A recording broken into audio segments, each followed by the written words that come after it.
Good things to life.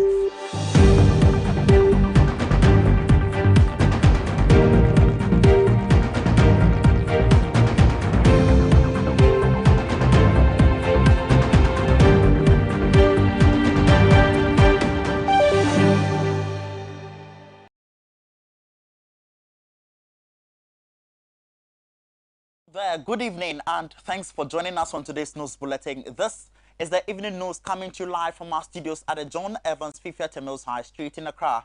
Remember, we are also streaming live on Facebook at Adoa TV Ghana, on YouTube at Adoa TV GH, and around the world at adoanewsonline.com. This is the Weekend Bars, where we give to you trending details that made headlines throughout the week in 30 minutes. My name is Jonathan Armah. Now, coming up tonight, following the matters arising on the controversial e-levy, the e-levy conundrum, hundreds of Ghanaians protest against the tax. We'll give you details of that, including the NDC saying that if the e-levy is passed in the course of things that may happen in Parliament, they will abolish it in 100 days after they assume office. And later, an educational think tank has also advised that universities should be shut down. We have details to that and more right on the news bulletin. Do stay.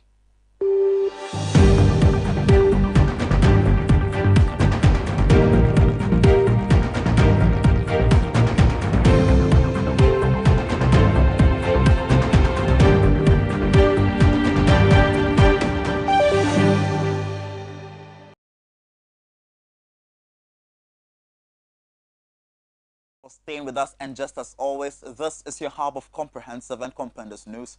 My name is Jonathan Armah. To our very first story.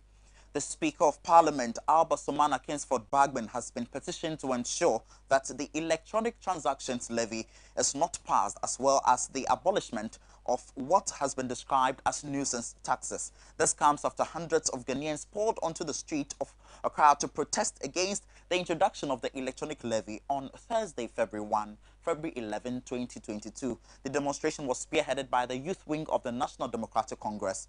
And Adoa News' Mary Korte was at the scene and has filed the next report. So the coalition of political parties, CSOs and other identifiable groups spearheaded by the National Youth Wing of the NDC today is executing the much anticipated Yentia demonstration, with its major concern being the e-levy. Now, thousands of Ghanaians are expected to join this demonstration as patriotic citizens and not spectators.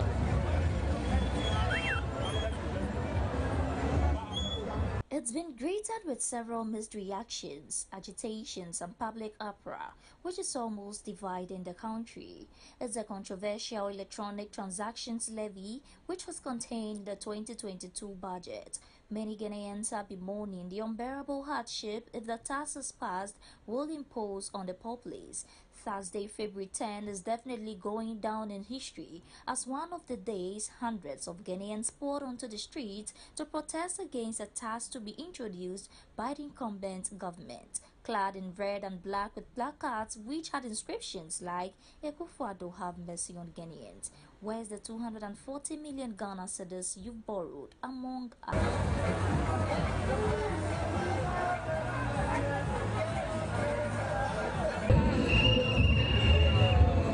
Some executives of the NDC in an interview explained that the staging of the demonstration is to speak for and on behalf of all Ghanaians who are faced with series of hardships. The concerned students are also here to complain about the UTAC strike. NAPCO beneficiaries are also here to complain about how they are being treated and why they are not paying their salaries, and many other reasons. The corruption issues and every other thing that is happening in this country is a matter of concern for the well-meaning people of this country. The e-levy is just that we have gotten to the point where the e-levy has become what has incited the actions. But in terms of hardship, Ghanaians are already suffering.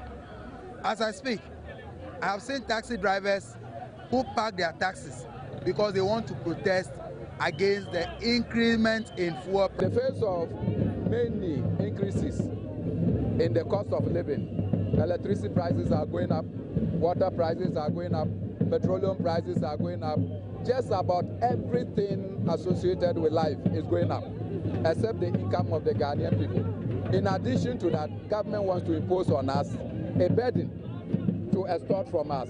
We say we will not agree. The government still insists, and we are on the streets telling the government that enough is enough, ease our burden, and we shall be fine. Key among their demands is the e-levy. They want it completely dropped. About the e-levy, it's about Yentia. And the most disrespectful thing was what we saw yesterday. That we decided that we are against e-levy. You have started even chopping the e-levy money. Look at the cake. You understand? You are borrowing ahead of us paying. That is the level of disrespect, the level of impunity that the Nana Addo Dankwa Akufo-Addo wants to tell us. Favorable to the people have the opportunity to reject that policy. And to that extent, e-levy is one of the most obnoxious economic policies ever in the history of our country. And to that extent, majority of Ghanaians are opposed to it. The government of Ghana wants to steal the people's money. Aside the many taxes that we have contributed, the government still wants to go ahead to steal the little money in our pocket. E-levy, we have promised ourselves we will not pay. And if the government insists and uses all the illegitimate means to ensure that they get Parliament to pass it, we have an option to withdraw from patronizing mobile money transactions. Now look, if e-levy will bring about the continuous beating and fighting in Parliament, let so be it. But we will not tolerate e-levy. And let President Akufo-Addo be told that as he told Jerry Rawlings, that policies that are unfavorable to the people of Ghana must be rejected and must be withdrawn. E-levy is unfavorable to the people of Ghana. He said so. So today he must comply by his own words. The leader for the coalition, who is also the national youth organizer for the NDC, Mr. George Adoa, disclosed the group's next line of action should governments fail to heed to their plight. Bernard Mona is the chairman for the coalition of Justice for Ghana. He couldn't have agreed less. We will protest until the government listens to us. This is just one. We have 16 regions. We intend to carry our protestations across the 16 regions, and thereafter we shall occupy Parliament for about 2 weeks continuously every day, bringing people from every other region to come and join with us. Protesting on selected routes in Accra, the coalition finally ended their demonstration at Parliament, where a petition was presented and received on behalf of the Speaker, who is out of the country at the moment on a medical review by some leaders of the August House. And this brings us to the end of the entire demonstration after leadership of the coalition of political parties, CSOs and other identifiable groups presented their petition before Parliament, expressing their displeasure towards the passage of the e-levy. I am the reporter reporting for Adoa TV.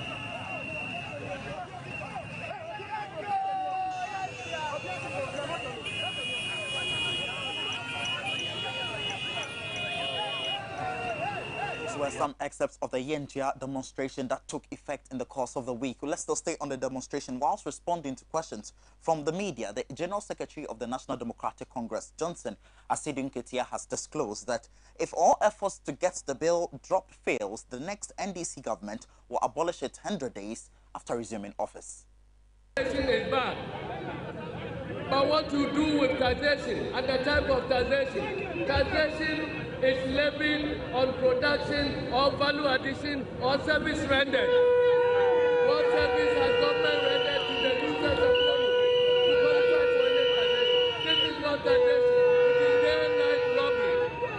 This is not taxation, it is daylight robbery. We are social democrats. We believe in taxation, but we believe that when you raise taxes, you use them for the benefit of the masses.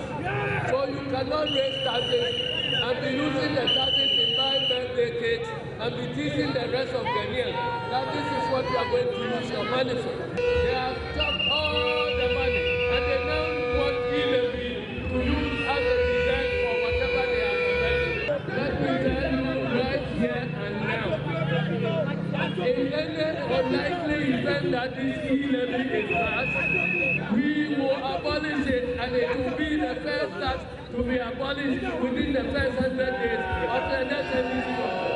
Because we don't see it as taxation. It is daylight robbery. It is daylight robbery.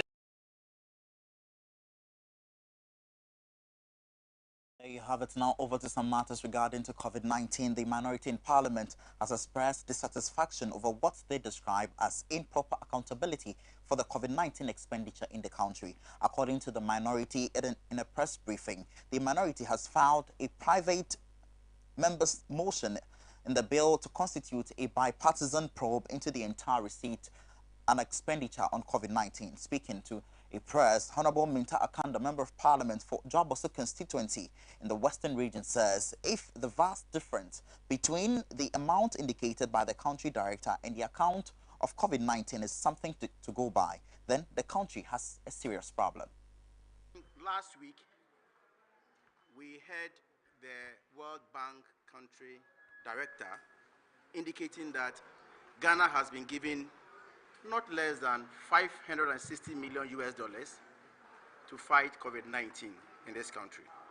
He said they first gave about 430 million and an additional 130 million US dollars. It is one of the reasons why we think that the receipt and the expenditure on COVID-19 has not been transparent. It's been very opaque. And if you recall, and you have been checking the other papers, we on the minority side have filed a private member motion to constitute a bipartisan probe into the entire receipt and expenditure of COVID-19. We think it has never been transparent. There's one thing indicating what you have received and properly accounting for what you have received. And we think that there hasn't been proper accountability with regards to COVID-19. There are a lot of issues, and the remarks by the country director is just one out of the many. That we have received not less than 560 million US dollars. We have come through the 2021 budget and the 2022 budget. If what the director said is anything to go by, then we have a serious problem at hand, because the money received so far doesn't tally with what has been indicated by the country director. So we think that there should be a bipartisan probe to investigate the entire expenditure so that we'll bring this issue to its logical conclusion. Because you have heard issues about spending about 32 million Ghana cedis on meetings. We have seen issues about spending 600 million Ghana cedis on Agenda 111 in 2020, before even the grounds were broken for the constructions for the Agenda 111. So these are serious issues that I think that we must look into. As if that was not enough, he further indicated that that amount of money was given to Ghana to sensitize the people of Ghana on COVID-19, to educate the people of Ghana on COVID-19. Your guess is as good as mine.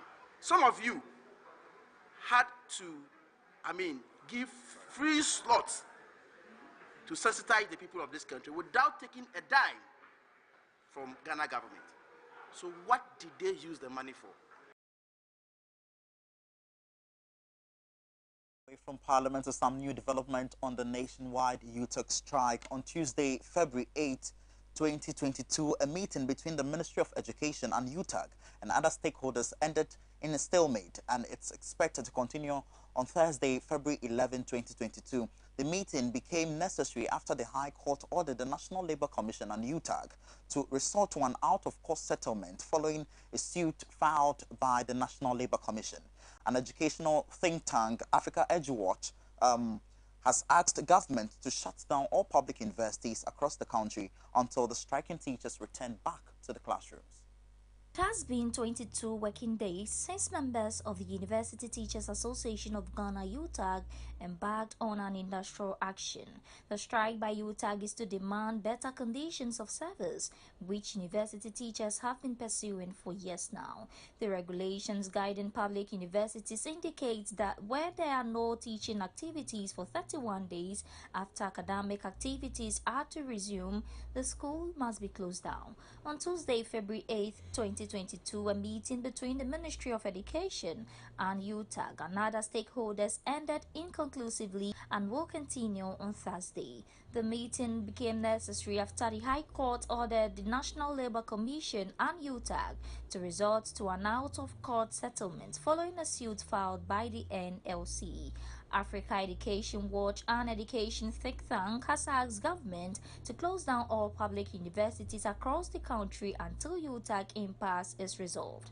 The education think tank in a statement argued that in view of the increasing social and economic cost of staying on campus with no academic activity, the absence of academic direction for freshers on campus, and the lack of an imminent negotiated settlement of the impasse, it will be in the best interest of students, freshers especially, and their families for the schools to be closed down.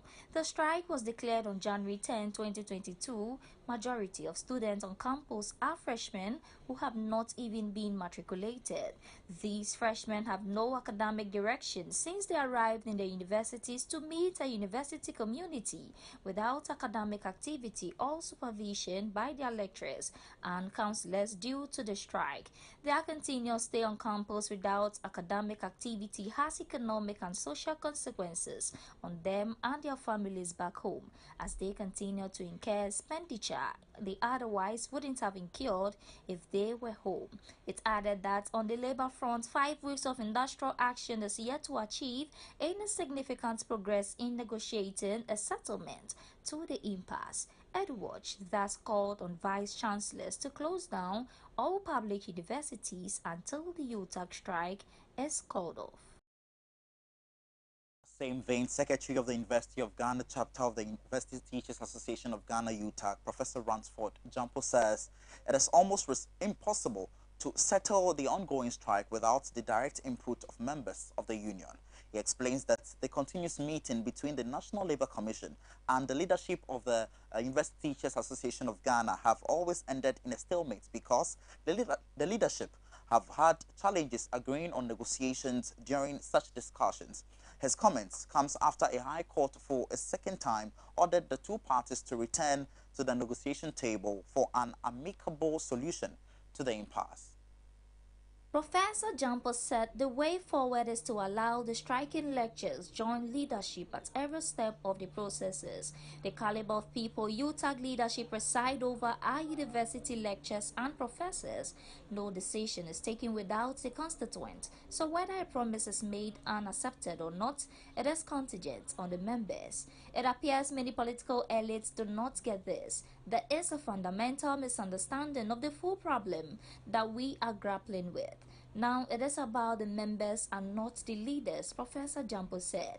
He further made a point that leaders of UTAG have in some cases been impeached for agreeing to terms unfavorable to members. Thus, the current leadership is having a tough time dealing with the ongoing situation. So, if you meet the leaders and you talk to them, they are helpless with helping unless they go back to members to solicit their views.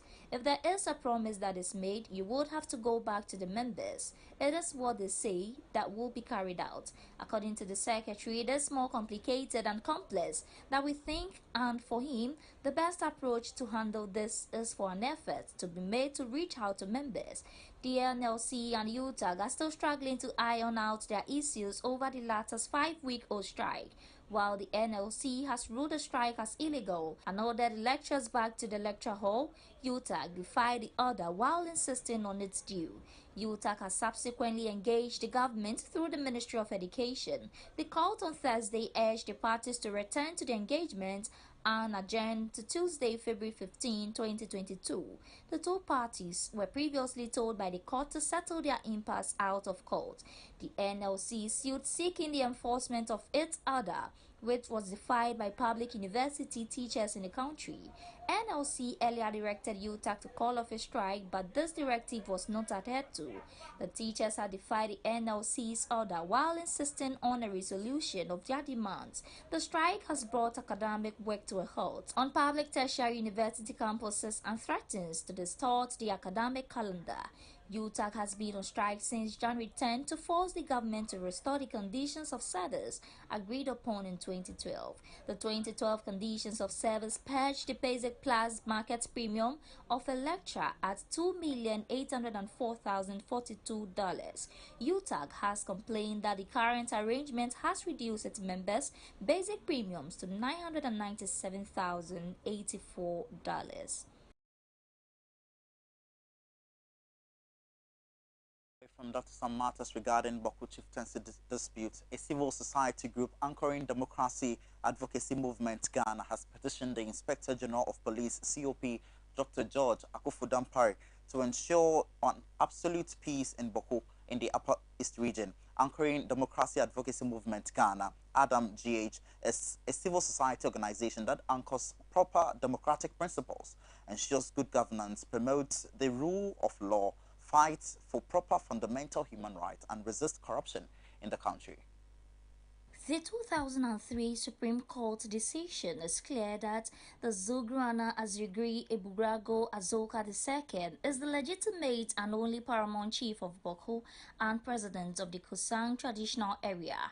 His Excellency President Nana Addo Dankwa Akufo-Addo and his ministers, including the Minister of Interior as well as the Minister of Chieftaincy, have all referenced the 2003 Supreme Court judgment and clearly stated that the Boko chieftaincy is not in dispute.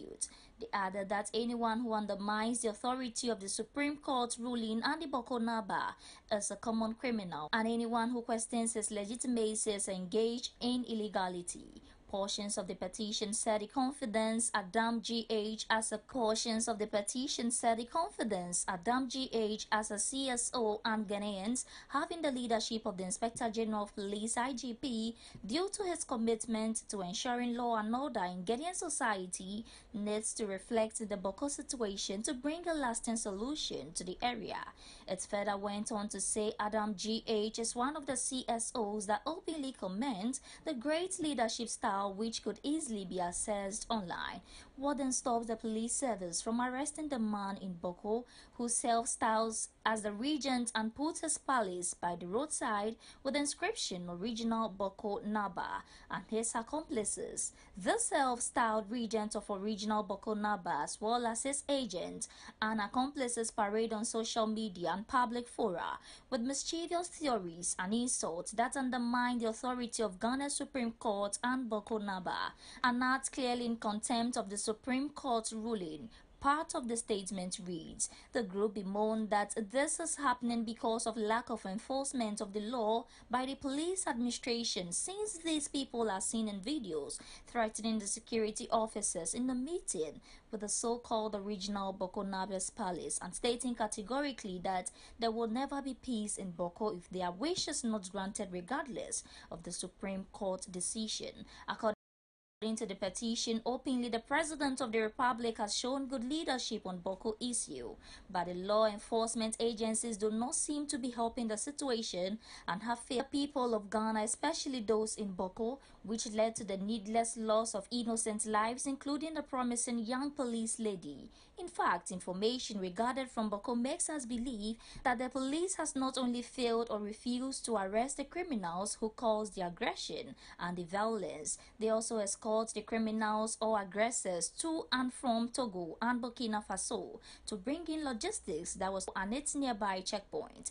We are reliably informed that the police on several occasions in the midst of the conflict escorted some people in Boko believed to be the Mamprosi warriors or aggressors to Togo and Burkina Faso, Sinkase and Sinkanduri to bring in logistics, and anytime they reached the security checkpoint and officers attempted to search the buses and trucks conveying them, the police escorting them resisted the search with gunfire. It ended by saying respectfully, "Sir, we are calling on you and everyone who has a legal mandate to exercise and is interested in the peace of Boko to do your part to ensure implore all the relevant law enforcement authorities to act appropriately and act faster in arresting, prosecuting and punishing all the criminals to ensure peace for Boko and its people, and authorize the self-styled regent to claim the written original Boko Nabes Palace or demolish From the Boko in the Upper East region, the Director of Communication of the National